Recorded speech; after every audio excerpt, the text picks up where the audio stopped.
Homes of today are full of technology. There's technology everywhere, from Alexa to the smartphone, to touch screens, to domotic, controlled environment, and things like this. So our hotels are also adjusting and changing with regards to that. Because if I'm telling you welcome home, but then I'm hosting you into a home of the 60s, there is no connection between the two things. So we already have some properties, and we will have more in the future, especially the new ones that we're building, that will have a lot of the home technology that you see, the streaming on the screen, whatever you want, having a touch screen from where you can control everything from lighting to curtains, or very simply a way to use your smartphone to ask something to housekeeping, or to ask for a cocktail while you are enjoying some time at the pool, or because you need a different bathroom. From Hotel Tech Report, it's Hotel Tech Insider, a show about the future of hotels and the technology that powers them. Today we're talking with Paolo Gagliardi, the Director of Technology at Falkensteiner Hotel Group. Since Paolo didn't take a traditional hotelier career path, his fresh perspective helps him build a tech stack by taking inspiration from other industries. Paolo gives us an in-depth look at the technology he's implemented at Falkensteiner, including an innovative data layer that connects data from many different sources and makes it possible for his team to build a holistic profile of each guest. You'll want to listen to hear more about Paolo's focus on personalization and efficiency to get a sense for how impactful his investment in technology has been for Falkensteiner. To get things started, I like to get a sense for your background and your career so far in the industry. So if you could walk me through how you got your start in the industry, what roles you've had, what companies you've worked for, and then finally what you're doing now. Yeah, with pleasure. Well, the news is that before joining Falkensteiner Michaeler Tourist Group, I never touched hospitality before, if not as a customer, as a guest, right?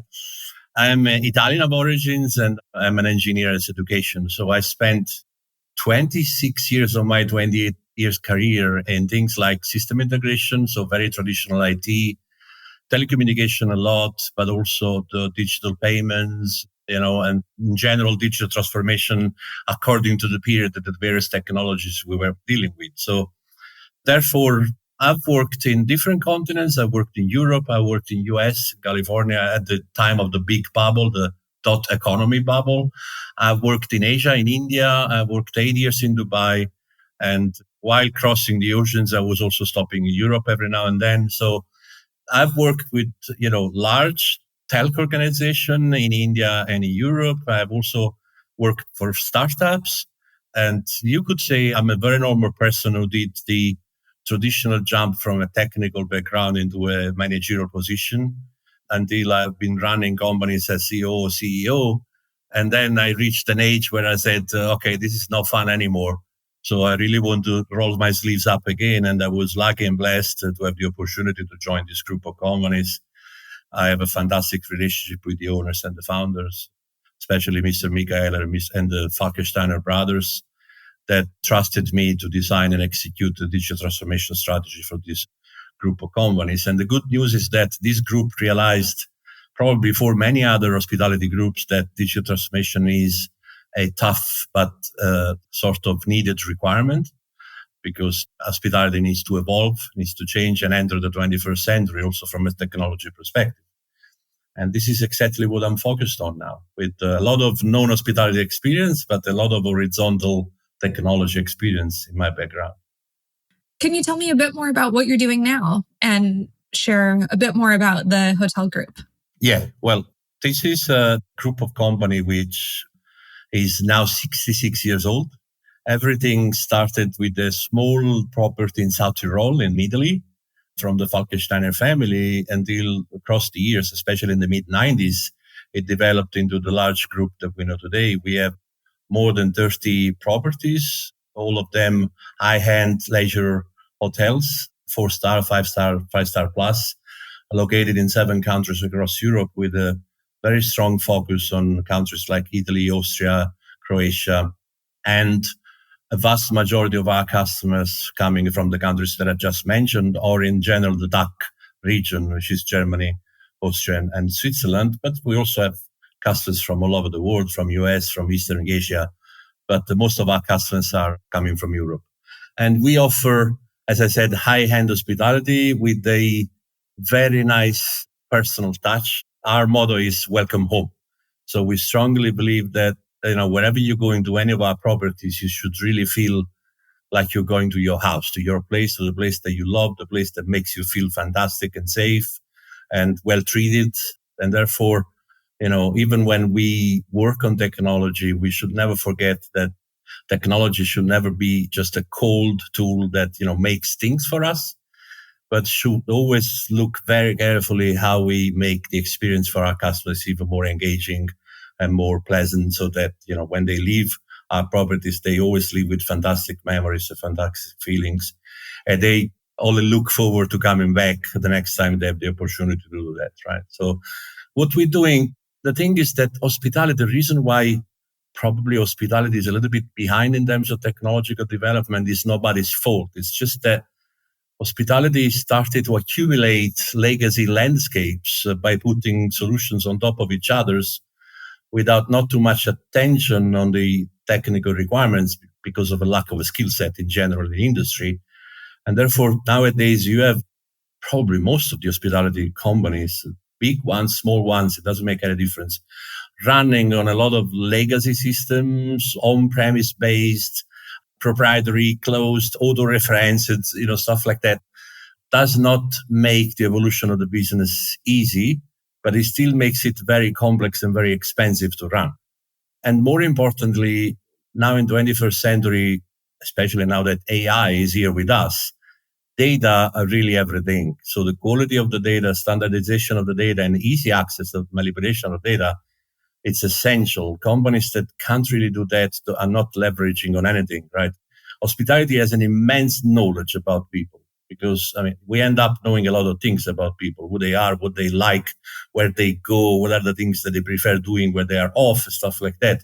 And the only way to give them even a better experience and to leave those memories I was mentioning is actually to use that knowledge to improve what we do every day, every second, every moment that they are staying with us in one of our properties. And therefore, we are transforming the entire landscape, moving it from the constraints that I just mentioned to more of, cloud-based, API-first, standard data that allows us not only to have a better data governance, but also to always make the right choices. Because one of the biggest challenges that we identified initially 2 years ago was that even if you recognize that you're not running the software or the softwares that you would like to run, replacing them is a terribly hard job because you risk jeopardizing or paralyzing your operations for weeks or months if you're not careful, not to mention that you would lose a lot of data.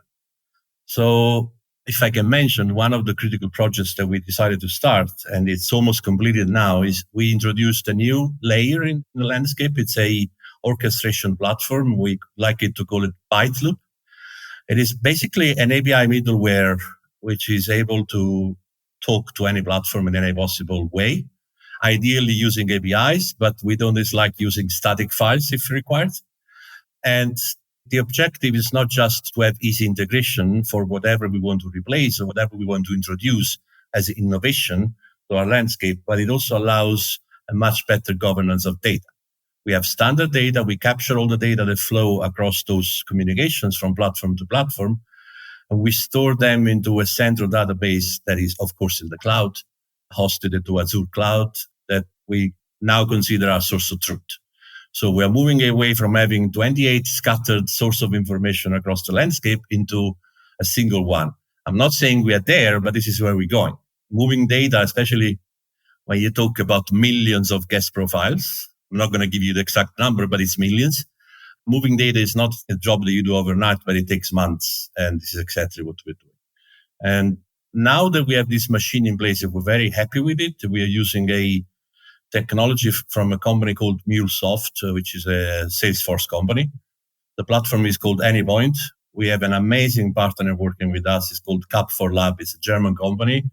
These guys are a golden partner of MuleSoft, and they really know how to actually leverage on the capability of that platform to the best. We have already realized all the necessary integration to keep running the core business without disruptions. So we will convert to this new landscape very soon in the next 2 months. And from there on, of course, we'll need to grow and keep integrating, let's say, less important solutions, but also to introduce new technologies. This is also what we're doing. We are working on introduction of some core elements that we replace some old core elements, so to speak. I'm curious to learn more about this data layer. How did the project come about? Was this a need that you recognized there's pain associated with getting data from all these different sources and maybe it's not accurate? And then how did you go about implementing this project? Is there a team doing it? Is it in-house? Do you use a vendor? Well, as I said, we realized that if we wanted to implement a digital transformation strategy, transforming was not going to be as easy as we thought, just for the simple reason that some of our core technology that are so important and so essential for the business. I'll just mention one, the PMS, the property management system. This is the platform that all hotels use 24 hours a day to run hotel operations, right? From check-in down to anything. Now, if you want to innovate on that front, you can't just introduce another solution overnight and swap the hotels, because you cannot jeopardize operations. And also that data migration out of platforms which are proprietary, they don't really have interfaces that you can connect to, or you cannot connect to them easily, make the migration of data impossible. Now, if you extend these, basic considerations to a number of platforms, which could be, the booking engine, the central reservation system, and things like these, you just realize that you cannot innovate if you don't create a subsystem, a sub-layer of systems which enable that transition without disruption. Okay. So we came to the conclusion that we had to build this layer to orchestrate the integration across platforms so that we could, while we were providing this new integration and therefore new channel to exchange information, we could actually remove or do something on the other side. Let me give you an example.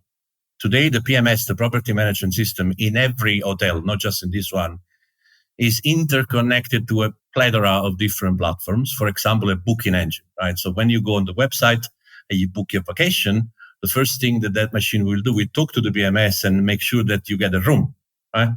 And then there is a room for you in that period for the number of people that you're bringing along and stuff like that. And then you get a confirmation.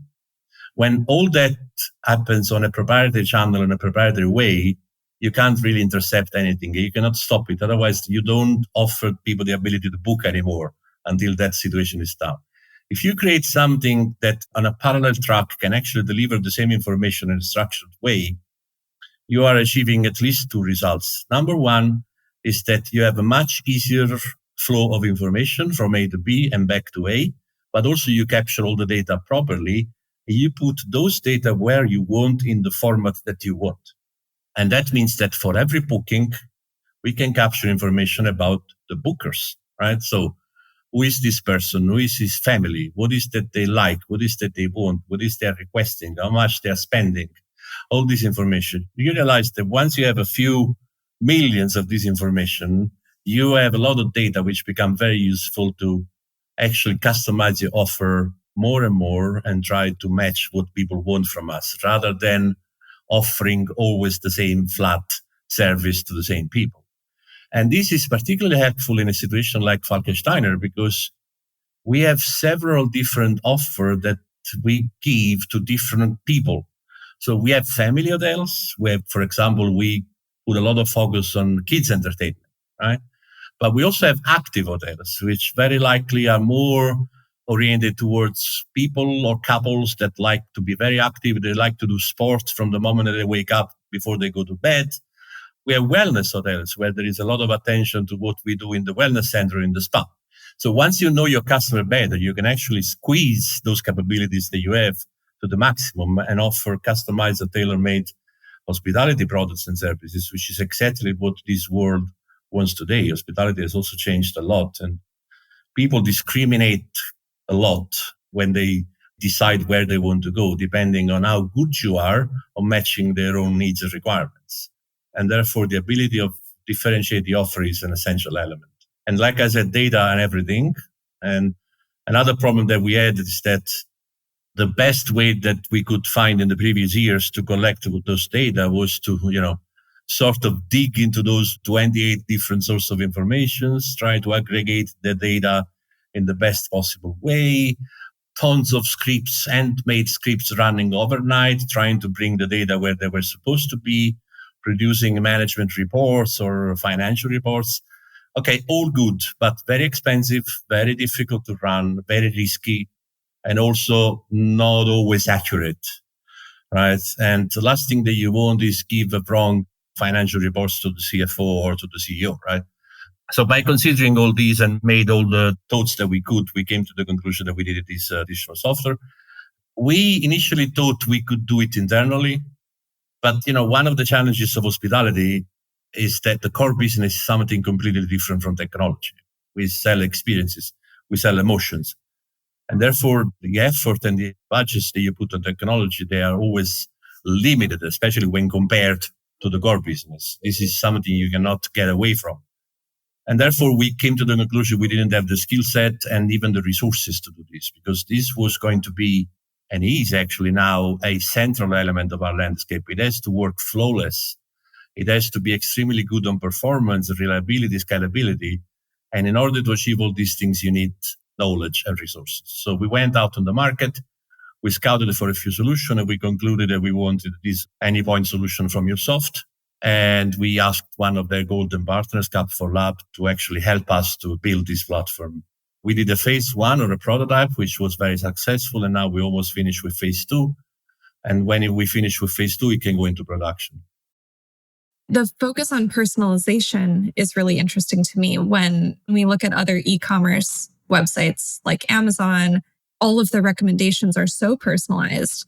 Amazon has so much data on us and is able to make really relevant recommendations and take all of our money.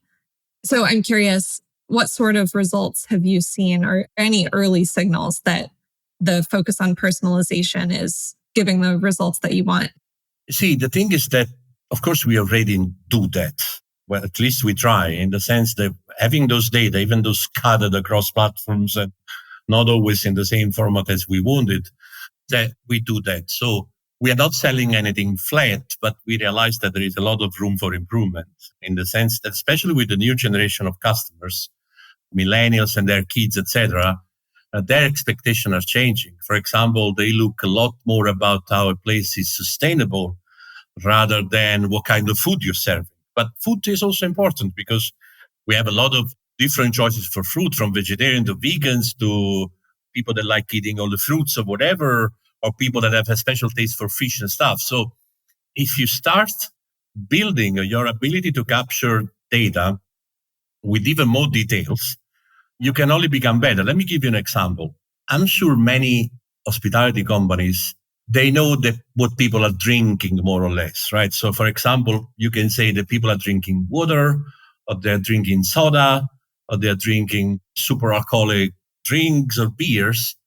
But what we want to do here with this level of details on the data, we want to know what soda you drink. We want to know what super alcoholic you drink or what beer you like. Because think about the 5-star hospitality hotel. 5-star and 5-star plus, like many of our properties, requires not just a special touch. It requires a great touch, an amazing touch of attention to things. So if I know that you're coming to my hotel in Jadera, in Punta Scala in Croatia, right? 5-star plus. And I know you're bringing your husband along, okay, your companion along. And this person likes Chopin. It would be amazing that the moment you step into the room, the TV screen is displaying some Chopin music, right? Or if I know that you like roses, I would do everything I can to make sure you find roses in the room the moment you step in. The first thing you see on the table is an amazing bunch of roses, right? Or that your kids like, I don't know if we can do advertisement here, but they like Pepsi. Yeah, let's put a stock of Pepsi in the refrigerator. I mean, the cost to us is zero, right? But the emotion that something so simple can give to our guests can make a huge difference. And when you can have 7 days, 10 days, 15 days like that, and it's a continuous surprise, like, hey, these people really know me. I mean, it's incredible. They know me, they recognize me. I have been here already. They appreciate me. They're like friends. So the feeling of welcome home becomes real. Because if you like roses, I'm sure you're going to have roses in your house, right? and your husband will be listening to Chopin or Beethoven all day long, right? So welcome home means, okay, you just changing the walls, but the feeling is the same. And that applies to technology as well, because the home of today is not the home that it was 20 or 30 years ago. Homes of today are full of technology. There's technology everywhere, from Alexa to the smartphone, to touch screens, to domotic, controlled environment, and things like this. So our hotels are also adjusting and changing with regards to that. Because if I'm telling you welcome home, but then I'm hosting you into a home of the 60s, there is no connection between the two things. So we already have some properties, and we will have more in the future, especially the new ones that we're building, that will have a lot of the home technology that you see, the streaming on the screen, whatever you want, having a touch screen from where you can control everything from lighting to curtains, or very simply a way to use your smartphone to ask something to housekeeping, or to ask for a cocktail while you are enjoying some time at the pool, or because you need a different bathrobe. I mean, take me, for example. Usually when I go to a place when there is a wellness center, I get into the room and I find the bathrobe on the bed. Unfortunately, I'm a big guy. I'm 6'6", 130 kilos. So I need a triple XL. Otherwise, no way I can go to the spa. And what I usually find on the bed is an L. So the thing that I have to do, I get to the room, try to call reception, maybe wait because they are not always there, ask for a bathrobe, wait that somebody delivers the bathrobe to me, and then I can eventually go to the wellness center, which is the thing that I was longing for since I started driving to the location. And there is no worse feeling that I get to the place just thinking about wellness, and I cannot go immediately because I have to wait for the bathroom.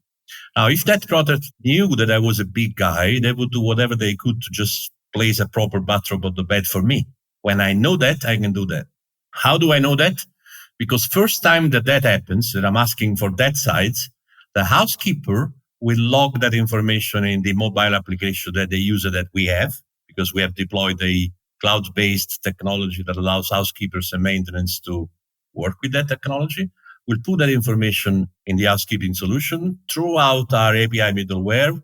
We go into the property management system. So next time that I place a booking into that place, reception will see that the big guy is coming, and they will tell housekeeper to put the triple XL on the bed. I was curious to know, how does the data translate from a report or something on your computer to real life, where housekeepers are maybe changing the amenities that are in the rooms? So you mentioned you have a mobile app. We have a partner called FlexKeeping. It's a cloud-based solution, which basically, has a backend, but also has a mobile application. So housekeepers and maintenance people, but also supervisors or general managers, anybody interested in that side of the business, can install and use that application on their mobile phones. So for example, every housekeeper will get their daily schedule on the mobile phone, so they know exactly which room they have to clean according to what priority. And, they also know about guest preferences, so they can do something to enhance and improve the experience at the moment the guest is stepping into the room for the first time. But not only that, for example, if you're cleaning a room and you realize that there is a damage, there is a problem with something, a pipe or the shower is leaking, from the same application, you can actually take a snapshot, put it in the app, put a quick description, that goes immediately to maintenance. Maintenance will see in the photo or in the photos that there is a problem with that, can go to the room directly with the spare part and fix it in a few minutes. See, since we introduced that technology, we have reduced the number of phone calls among employees in the property by 70%. We have increased customer satisfaction by 56%. And we even, had our people had to walk less into the property, which is, they save time and they a little bit less tired in the evening, because that when you do housekeeping in a hotel, you can walk kilometers every day or miles, right? So if you can save a little bit of that to people, they have more time to do something more useful. And for example, if I don't have to go back and forth from the room before I can determine what the guest needs or what is the damage to be repaired, I'm saving so much time. All those data, they go into our source of truth that I mentioned before, and they actually enrich the profile of every guest so that we know more and more and more, and we can do a much better job every time that guest is coming back in any of our properties.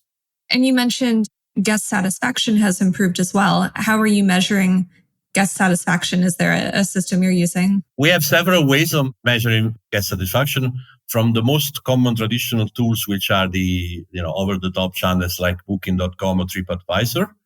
But we have our own kind of survey process. So after checkout, in a matter of few days, our guests will receive a very simple email by which we say, hey, we would really appreciate if you could tell us how you liked it.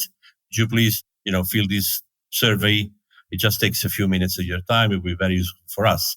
And once again, those informations which are stored into the CRM, whatever is relevant to enrich the guest profile, throughout the API middleware flows back into the database. And therefore, we keep enriching the guest profile, but we also manage to know in the end how it was. And that feedback is absolutely important to us because this is what the operation senior leadership looks at every day, probably checking the scores, checking the results, comparing us with our benchmarks, and finding ways to do better and better. I'd love to dig into your tech stack a little more. I can't recall, did you mention who your PMS vendor is? No, property management system is Protel, which is one of the well-known manufacturers in that area. Although we are looking at other potential solutions because we believe, we are convinced that out there are new solutions which are more fitting into our digital strategy transformation needs. One of these that we are carefully looking at is Abaleo.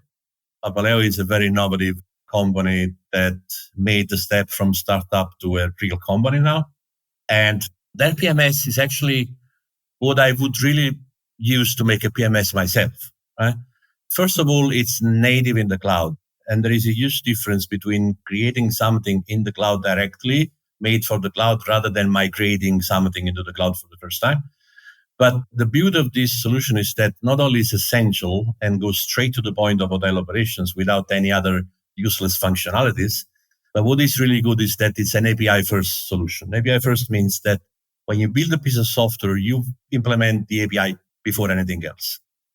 So they have literally an interface for anything that you can do with that platform, which means that even when they had to build the user interface, the front end of the thing, they didn't build anything special. They used their own APIs, which is amazing if you think about it, because it gives you the possibility to manipulate every single aspect of whatever it is in the PMS, from guest information to reservation to logs to financial information and anything that flows into that platform from outside, because they have, of course, being an API first platform, they have a very well documented set of APIs which are ready to consume. Another limitation that I frequently see in this world, especially in hospitality, but not only in hospitality, that those few software vendors that actually do have APIs, they actually ask you extra money to use those APIs. And usually that extra money puts stress on the room margin, which is counterintuitive if you want. It's a paradox if you think that if you want to do digital transformation, you have to reduce the room margins. And the more transformation you want to do, the less margins you have. This is unacceptable if you ask me. So for sure, my ideal vendor, if you like, is not just somebody that, is cloud-based, API first or whatever, but it's somebody that understands the hospitality business and builds a pricing model which has to be a win-win situation. So, for example, of course, you can charge me on a per room basis. That's okay. But that should cover. Don't ask me extra money for the APIs because that becomes inconvenient for me. Unfortunately, many out there do that. Few of them, they don't. And these are the winning horses, if you ask me. So I would say that in my view, although I was very clear in the beginning, I don't come from hospitality, so I might be completely wrong. But in my view, this is where the PMS product as a product with capital P is going in the future. Sleek, essential, API first, completely cloud-based, and with a very, I would say, smart pricing model. Yeah, and I think there's also opportunity to turn technology from maybe traditionally being thought of as a cost center.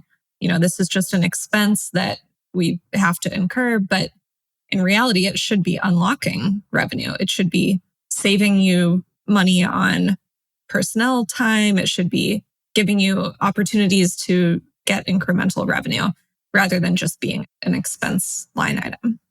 Absolutely. And again, there's a lot we can do in there, and we already do something in there. Of course, when it comes to upselling, it goes without saying that the more you know about your customers, the easier upselling is. Not necessarily, but in theory, it is easier. But it's also, automation can do a lot because it can save a lot of people time that they spend on routine tasks or repetitive jobs when they could actually use that time to produce more revenue or better revenue.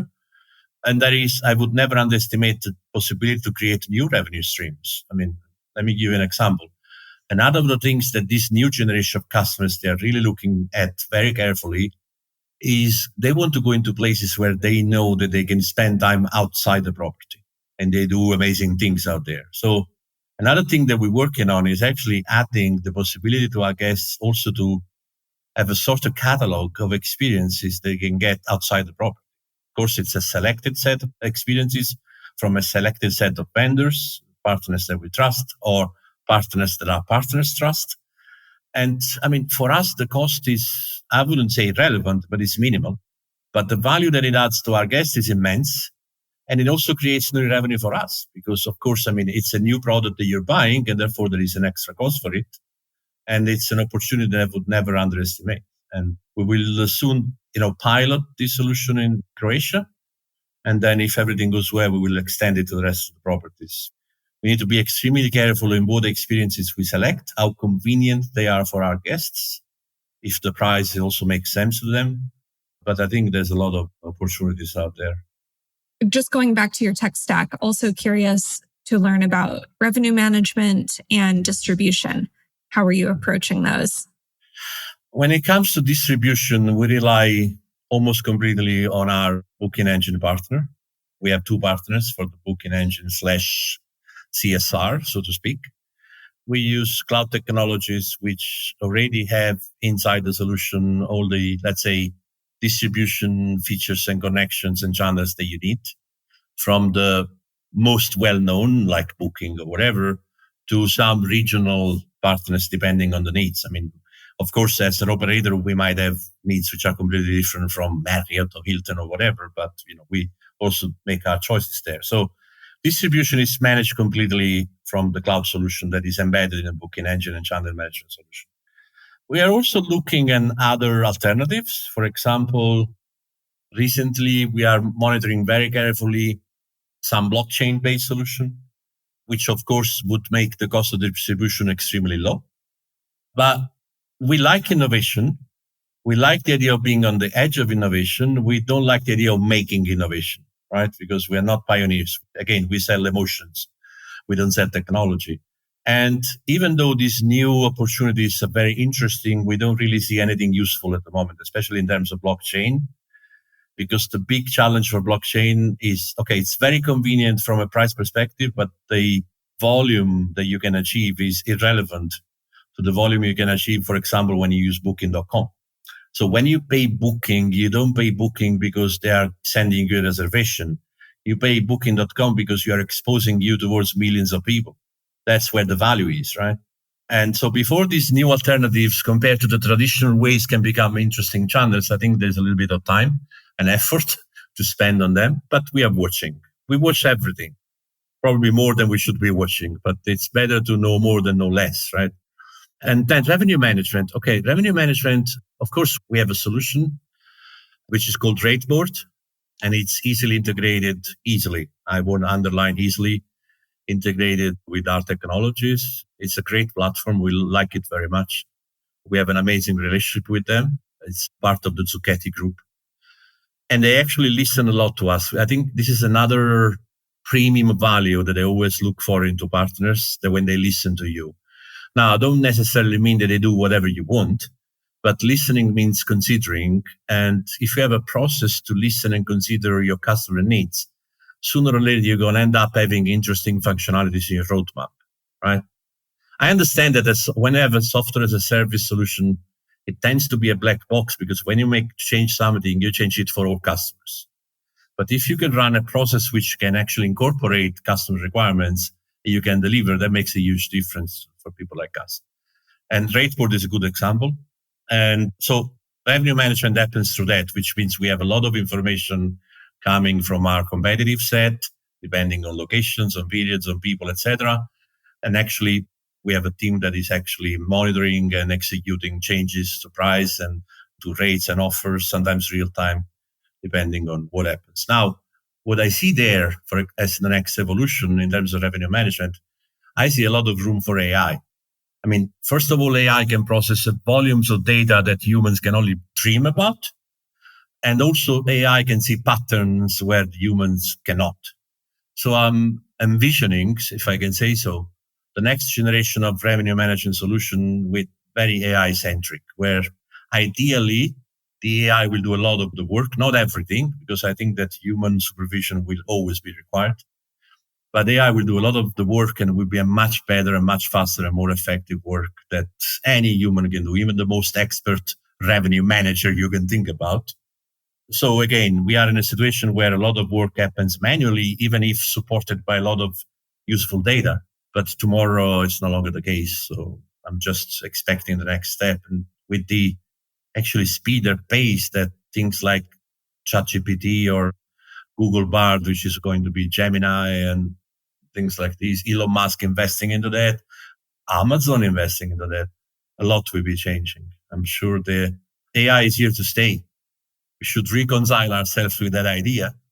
It's here to stay and it's going to be invading our daily routine more and more. It will be everywhere.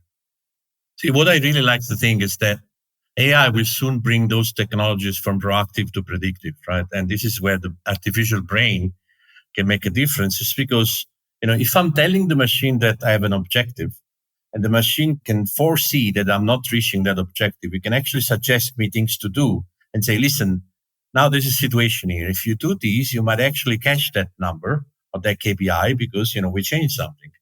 But this is exactly where the human being comes into the game. Because in the end, a machine is a machine and all determinations and decisions are only based on algorithms and nothing else. And they might just be wrong. So I trust the ability of human beings to make a difference on the decision level. We don't need human beings to process numbers and data and to try to determine whether or not A is good or B. No, but when the decision comes, I think human beings can make a difference. I mean, would you ever fly an airplane without pilots in the cockpit? I wouldn't.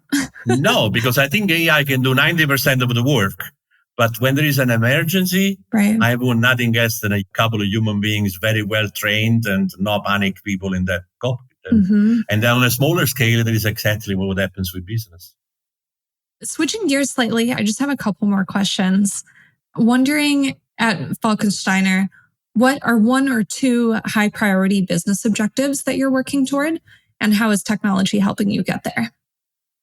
Well, once again, I'm sorry for repeating it, but I would say that bringing order into the chaos of data is priority number one.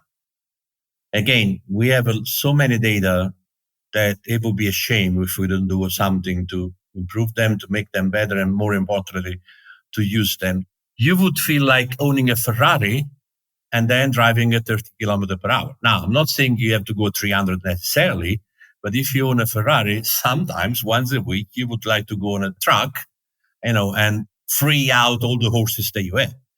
But the thing is that if you have a Ferrari, it means you made an investment on it, right? You spend 200, 300,000 euro on the machine and then you never use it. It's just a shame. I would feel like embarrassed by that. And, hospitality needs to realize that hospitality has a lot of data because hospitality deals with people and their emotions. And those data can be very useful. The problem is that you need to bring order into the mess. And this is exactly what we are doing and what we'll continue doing for the next few months by using the technologies that I mentioned, some other technologies and processes around it. And also to introduce, I would say the introduction of artificial intelligence is also another priority we're working on, but not just for what we discussed so far, for example, into analytics, right? I mean, of course, AI into analytics is very useful for the reasons that we mentioned already, patterns and volumes and speed, etc. But what we're doing, another very interesting and critical projects we're working on is we are actually building an AI chatbot specifically made for Falkensteiner. Now, the challenge there is, first of all, you don't find many hospitality products out there. And those that are made for hospitality are really basic. So in the end, we identified a partner called Indico. They were extremely happy to work with us to actually build a product based on their technology, which would fit our requirements. So we designed the entire architecture and use cases and the system ourselves internally, and they developed it for us. So now we have a very good working prototype of an AI chatbot that we can deploy on websites, we can deploy on mobile apps, we can deploy on mobile pages, any possible channel you can think about, which is able to answer a lot of generic questions about our properties, about our services and products, has been specifically trained for that. And we have also introduced a very interesting concept. We have actually tried to change the definition of the standard booking process. So, up to today, unless you call a call center, you go to a travel agency, the book process is always the same. You go to the website, you start from the dates, okay, check in, check out. How many adults, how many kids, what is the age? Okay, next screen. Oh, I have this solution for you. Oh, you can go here or here. Okay, I like this hotel, click. Oh, okay, based on the period and the people, I would suggest this room, but we also have this other room. Okay, I like this one. And then, okay, would you like breakfast only or, I don't know, half board or breakfast only?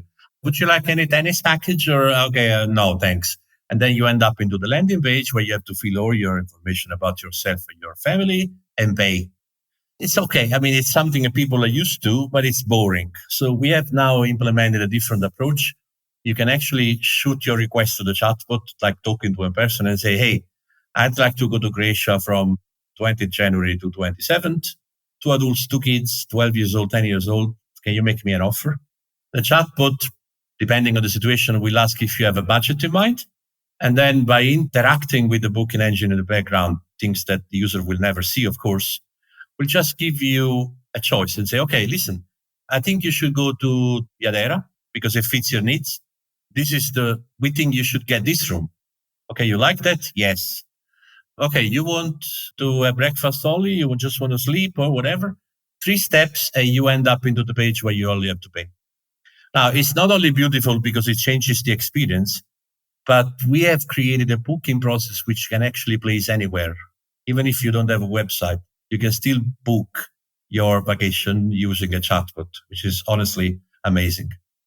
Is there a revenue management component? Like if I say my budget is 300 euros a night, but maybe the bar rate is 320, will the chatbot actually adjust the rate to fit my budget? Or would they say, sorry, we're out of your price range? No, the chatbot will look into the booking engine and see if there are alternatives. But we didn't want the chatbot to be able to interfere with rates because we consider that a little bit premature considering the technology. But of course, and it's amazing that you asked the question, of course, we have that in the roadmap. So one day we would really like to be able to do that. But see, this technology is maturing so quickly that what you consider difficult today or even risky today would very likely be normal in 2 weeks. Right. So, 6 months ago, I was constantly comparing ChatGPT to Google Bard. And I even stopped that because it doesn't make any sense anymore. They keep changing every day. And talking about those large language models, I also wanted to add that we have made an extra effort to actually integrate our chatbot with those machines. Because we said, okay, Microsoft has invested $10 billion into OpenAI, okay? That means that nobody in the planet, if not Microsoft or Google or Elon Musk or whatever, they have the power to make that level of investment to create those monsters, right? So rather than trying to artificially reproduce a similar situation in a small environment, we should use those machines to process the natural language. So what happens today is that when you interact with our chatbot and you ask something, of course, the chatbot knows the answer. Before giving you the answer, we'll ask ChatGPT to refine the quality of the answer and create an answer which is closer to the human expectation, make it more natural, and then we give it back to the user. That really changes the experience completely from cold to hot. And the reason why we decided to integrate both ChatGPT and Google Bard, well, first of all, because honestly, today we can't really determine who's going to be best. It's no way to. The second thing is that we wanted a fallback plan. So if one of the two has a technical issue or something, a couple of months ago, OpenAI made a massive update, a major update of ChatGPT 4. First of all, they had 48 hours of outage that nobody could do anything with it. Then they fixed it. Unfortunately, that update, they changed so many things in the APIs that we had to work 2 weeks to fix our own chatbot. Oh, no. So when that is in production, you don't want that. So now we have a fallback mechanism that if ChatGPT is down, it goes to Bard and vice versa. If we see something wrong in one of the two, we can manually switch on the fly. So there is no interruption to the service for our users. So as you see, I mean, we're building things inside, we're using our brains to create innovation, but we also use technology that is available out there when it makes sense. Well, great note to end on. If there are any other topics or any final words that you'd like to share, I'll open it up to you. I think for me, hospitality is an endless discovery every day, probably because before 2 years ago, I knew just nothing. It's not that today I know everything, but of course I know a lot more. It's a beautiful discovery and it's a very challenging but rewarding experience. And I think maybe hospitality can also learn something from people like me, in the sense that when you don't come from hospitality, you bring a different angle.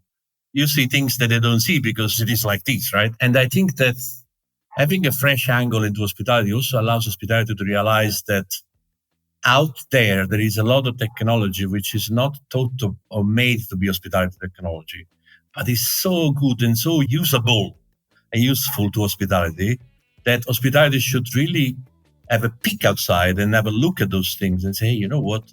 I was looking at my own little galaxy here, but there is a universe out there I can choose from. And it's a very interesting discovery. I mean, if I can send a message, I would love to encourage hospitality people, especially decision makers, to have a look outside and see what's waiting out there, because there's a lot.